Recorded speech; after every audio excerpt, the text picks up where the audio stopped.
Woke up in the morning and my hands were purple. We got to the clinic and they asked what's wrong. I said, I can't breathe. From there, I don't remember much. At that moment, they told me he's going to get intubated and then they're going to work on getting him airlifted. I told Lorne I love him and I'm going to see him in the hospital. At Lionsgate Hospital, the ER doctor came out and basically she said, we're making a decision to do a transfer to Vancouver General Hospital where he can get care. At that moment when somebody says there's no guarantees and literally passes you the belongings bag with Lorne's wedding ring was a shock. Lorne was transferred from Lionsgate Hospital. Dr. Jen Chow actually came with him in the ambulance. She was so worried, thinking that he might not make it. They arrived, we were ready, and within 30 minutes to an hour, we had Lorne put on the ECMO machine as well on continuous dialysis and continued our resuscitation, and he started to stabilize that night.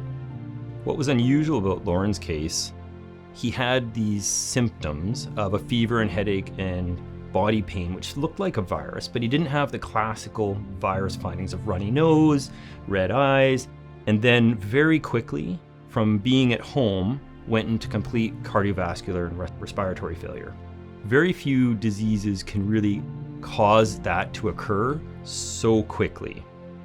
And looking back through the notes taken from that day, it stated that Lorne was a park manager, clearly would have exposure to mice and mice droppings, and that's where hantavirus comes from. 2 days after that, we got the serological DNA testing, if you will, that showed that it's hantavirus. Hantavirus, it has 50% mortality rate, but with some of these technologies that the foundation supports, such as ECMO and the ultrasounds we use to look at the heart and the continuous dialysis machines, have brought the mortality rate much lower.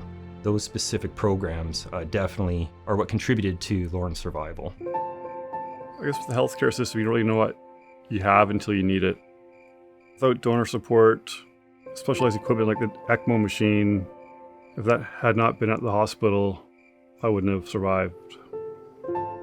Looking at the magnitude, people treating one patient, one dad, one husband, just their compassion and involvement in this process were breathtaking.